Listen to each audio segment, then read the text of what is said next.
वो कौवा बिल्कुल ही बूढ़ा हो चला था।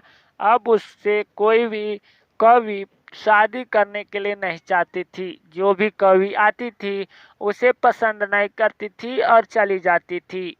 वह सोचने लगा कि अब क्या होगा। तभी उसने बूढ़ा कबूतर से बोला, अंकल क्या आप मुझे मेरी समय से शादी करा देंगे।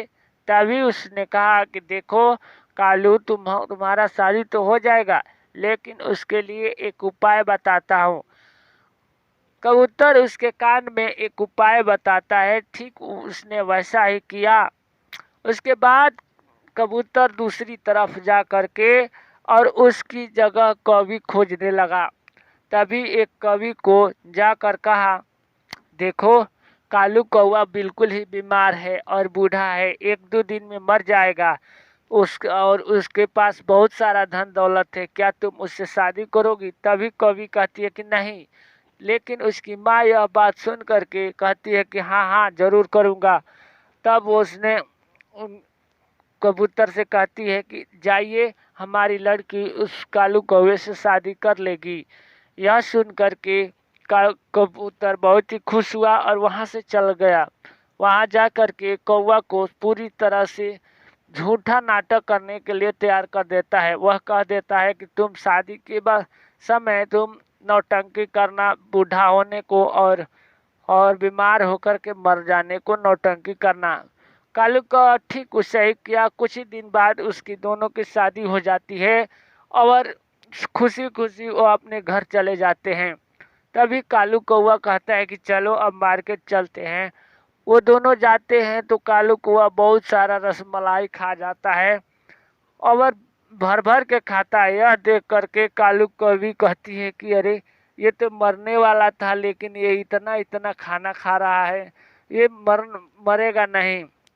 फिर घर पर आकर के कालू कौवा हंसने लगता है और कहता है, अरे जीते जी तो मेरा धन तुम्हारा ही है, मरने का बाद भी तुम्हारा ही है, फिर मरने के क्यों कह रही हो।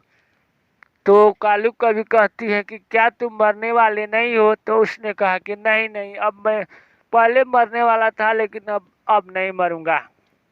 यह सुन करके वह कालू कभी बोलती है कि चलो मेरे गांव छोड़ाओ। तभी उसने कालू कौवा अपना स्कूटर निकालता है और उस पर बैठा करके उसके गांव पर छोड़ आता है।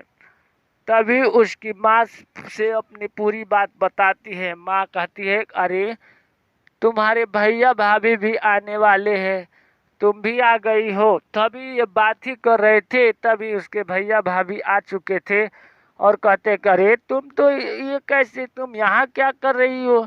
तो उसने कहती, अरे वो बहुत ही बूढ़ा है, उसके साथ मैं नहीं रहने वाली। तभी उसकी भाभी एक दिन कमरे में बंद करके पूरी तरह पीटती है और उसे बाहर खेद देती है। तब वह अकेले उड़ती हुई अपनी ससुराल चली जाती है और कहती है, मेरे भैया भाभी ने बहुत ही बार मारा है, मैं अब आपके पास ही रहूंगी।